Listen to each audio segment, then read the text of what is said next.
માનવતાને શર્મસાર કરતી એક એવી ઘટના જે જાણીને તમે પણ હચમચી જશો।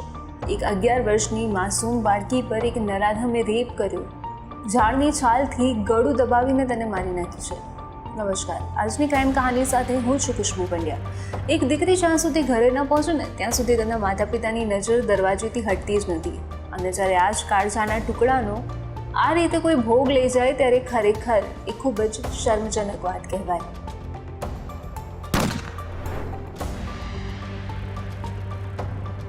આ 11 વર્ષની દીકરી તેના દાદા દાદી સાથે રહેતી હતી અને તેના માટે તે જ તેના મા બાપ હતા, પણ એક હેવાનની હેવાનિયતે આ પરિવારનું સુખ, ચૈન અને સર્વસ્વ છીનવી લીધું। આ ઘટના બની છે સુરત જિલ્લાના ઉમરપાડાના જંગલ વિસ્તારમાં, જ્યાં દીકરી તેના દાદા દાદી સાથે રહેતી હતી અને તેના માતા પિતા તેની સાવકી માતા સાથે રહેતા હતા। ગામથી થોડાક દૂર સવારનો સમય હતો અને દીકરી રોજની જેમ ગાયો ચરાવવા માટે જંગલમાં જાય છે, પણ આ માસૂમને ક્યાં ખબર હતી કે જંગલમાં કાળા માથાનો શૈતાન ઘાટ લગાવીને બેઠો છે। સવારે લગભગ 11 વાગ્યા હશે।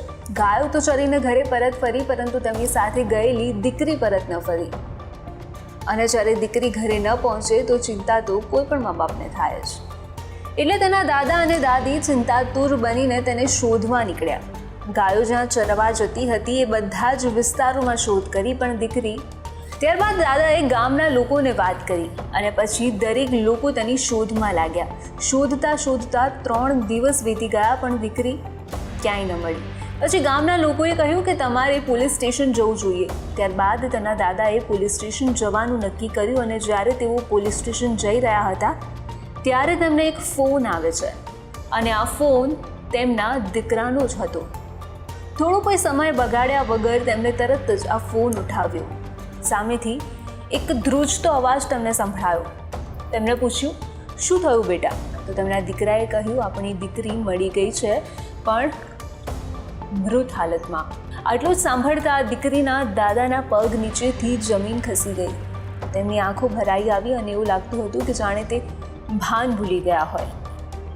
આવું સાંભળ્યા બાદ દાદા કઈ રીતે રોકાઈ શકે? તે તરત જ તેના દીકરી પાસે પહોંચે છે અને ત્યારબાદ જુએ છે તેમની વહાલ સોઈ દીકરીની લાશ। દાદા શોકમાં ગરકાવ થઈ ગયા। તેમની દર્દનાક ચીસોથી જંગલ વિસ્તાર પણ ખળભળી ઉઠ્યો, કેમ કે તેની લાશ ઓળખાય તેવી હાલતમાં જ નહોતી। લાશ કોહવાયેલી હાલતમાં મળી આવી હતી। બીજી તરફ ગ્રામજનોએ પોલીસ સ્ટેશને ફોન કરીને જાણ કરી કે 3 દિવસથી ગુમ આ દીકરીની ડેડ બોડી મળી આવી છે। દીકરીની ડેડ બોડી 6 થી 7 કિલોમીટર અંદર જંગલમાં મળી આવી। ત્યાં વાહન લઈને જવું મુશ્કેલ હતું, તેથી પોલીસ જંગલ ખાતાની સ્પેશિયલ કાર લઈને ઘટના સ્થળે પહોંચી। એક નજરે એવું લાગતું હતું કે કોઈ ઝેરી સાપ કરડી ગયો હશે, કેમ કે તેની બોડી આખી કાળી પડી ગઈ હતી। પણ જ્યારે વધુ તપાસ થઈ ત્યારે તેનો એક હાથ તેના શરીરથી અલગ હતો અને સાથળના ભાગમાં બચકા ભરેલા હતા। તે જોઈને લાગી રહ્યું હતું કે કોઈ જંગલી જાનવરે તેને ફાડી ખાધી હશે, પણ પોલીસને આ વાતથી સંતોષ ન થયો। ત્યારબાદ ઘટના સ્થળનું વધુ બારીકાઈથી નિરીક્ષણ કરતા એક એવો ખુલાસો થયો કે જેને બધાને હચમચાવી દીધા। તેના મૃતદેહ પરના કપડાં ગાયબ હતા। તો જો કોઈ જંગલી પ્રાણીએ તેના પર હુમલો કર્યો હોય તો શરીર પર ફાટેલા પણ કપડાં તો હોવા જ જોઈએ, એ ક્યાં ગયા? ત્યારબાદ પોલીસે ઘટના સ્થળની આજુબાજુ વધુ નિરીક્ષણ કર્યું। એમાં જે ટેકરી પર ડેડ બોડી મળી હતી ત્યાંથી 150 મીટર દૂર પાણીના ખાડામાં તેના કપડાં મળ્યા। જ્યારે મીનાનું એક ચપ્પલ ટેકરી પર અને ડેડ બોડી પાસે, તો એક ચપ્પલ નીચે પાણીના ખાડામાં મળ્યું। એટલે પોલીસના મનમાં સવાલ થયો હતો કે જો મીનાનું મોત ટેકરી પર થયું હોય તો તેના કપડાં અને ચપ્પલ નીચે પાણીના ખાડામાં કઈ રીતે આવ્યા? આ બધા સવાલોની વચ્ચે પોલીસે ડોક્ટરને ઘટના સ્થળે બોલાવી। સ્થળ પર જ તેનું પોસ્ટમોર્ટમ કરાવવામાં આવ્યું, પરંતુ ડોક્ટરને કંઈ જ ખાસ સમજ ન આવી, તેથી આગળની કાર્યવાહી પછી જ કંઈ કહેવાનું તેમણે નક્કી કર્યું। પણ હવે સવાલ એ થાય છે કે શું આ હત્યા થઈ છે કે પછી આકસ્મિક મોત? અને જો આ હત્યા છે તો આ હત્યા કરી કોણે? પોલીસ તપાસમાં એક વાત સામે આવી, જેમાં કોઈએ કહ્યું કે એક પાઘડીવાળા વ્યક્તિએ આ દીકરીની હત્યા કરી છે અને તેને આ વ્યક્તિને જોયો પણ છે। જ્યારે પોલીસે આ મામલે વધુ સવાલ પૂછ્યા ત્યારે તેના જવાબ સાંભળીને પોલીસને તે વ્યક્તિ પર શંકા ગઈ અને તેની વધુ કડકાઈથી પૂછવા પર ચોંકાવનારા ખુલાસા થયા। વડગામમાં રહેતો એક વ્યક્તિ કરિયાણાની દુકાન ચલાવે છે। ત્યાં એ દીકરી ચોકલેટ તેમજ અન્ય ચીજવસ્તુઓ લેવા માટે અવારનવાર આવતી જતી હોય છે. ત્યાં આરોપી ફતેહસિંહ ખેતરમાં ખેત મજૂર તરીકે કામ કરતો હતો. એટલે આ દીકરી જ્યારે દુકાને આવતી ત્યારે તેને વિકૃતિ નજરથી જોતો રહેતો હતો. તેને ઘણીવાર નોટિસ કર્યું છે કે તે દુકાને વસ્તુ લેવા એકલી જ આવે છે. તે વિસ્તારમાં 2 ઘરો વચ્ચે અંતર હતું. માણસોની અવરજવર સાવ નહિવત હતી અને આ હેવાન રાહ જોઈને બેઠો હતો કે ક્યારે તે એકલી મળે અને તેની સાથે વાત કરે. અને તેને આ મોકો મળ્યો જ્યારે દીકરી ગાયો ચરાવવા માટે નીકળી.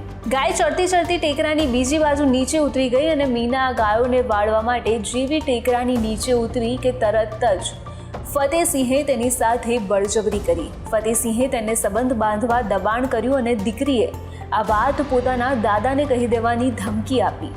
અને આ ધમકીથી વધુ ઉશ્કેરાઈને ફતેહસિંહે જંગલના ઝાડની છાલમાંથી બનાવેલી દોરી જો તેણે ખિસ્સામાં રાખી હતી તે લઈને તેણે તેના હાથ આગળની સાઈડ બાંધી દીધા. પછી તેણે મોઢે ડૂમો દઈ અને બળજબરી કરવાનું શરૂ કર્યું. આ દરમિયાન તેના હાથ છૂટી જતાં બૂમો પાડવા લાગી. તેણે ફતેહસિંહનો પ્રતિકાર કર્યો એટલે ફતેહસિંહે ગુસ્સામાં તેના હાથ પાછળ લઈ જઈને દોરીથી બાંધી દીધા અને પગ દુપટ્ટાથી. પછી તેની સાથે દુષ્કર્મ આચર્યું. દુષ્કર્મ આચર્યા બાદ પણ ફતેહસિંહ અટક્યો નહોતો. તેણે જંગલમાં ઉગેલી વેલથી તેનું ગળું દબાવી દીધું. અહીં તેની ડેડ બોડી કોઈ જોઈ જશે એવો તેને ડર લાગ્યો એટલે તેણે ડેડ બોડીના હાથ પગ છોડીને તેને પાણીના ખાડા પાસે ફેંકી દીધી. ત્યાં પણ તેને ડર લાગ્યો કે ખાડામાં પાણી બહુ હતું નહીં અને તેની બાજુમાં જ ખેડૂતોના બળદગાડા નીકળે તો મૃતદેહ ધ્યાનમાં આવી જશે. આથી તે મીનાની ડેડ બોડી ફરી ટેકરી ઉપર લઈ ગયો. ત્યાં મૃતદેહ નીચે મૂકીને ફરી દુષ્કર્મ આચર્યું. ત્યારબાદ મૃતદેહ ત્યાં જ મૂકીને તે જતો રહ્યો. અને પછી ફતેહસિંહે ઘરે જઈને તેના માલિકને જાણ કરી કે કોઈ પાઘડીવાળા વ્યક્તિ આ બાળકીની હત્યા કરીને ભાગી ગયો છે. હત્યાનો આ ભેદ ક્યારેય ન ઉકેલાય એવો લાગતો હતો, પરંતુ જિલ્લા પોલીસ ટીમે ટીમવર્ક કર્યું અને રેપ વિથ મર્ડરનો ગુનો ઉકેલી નાખ્યો.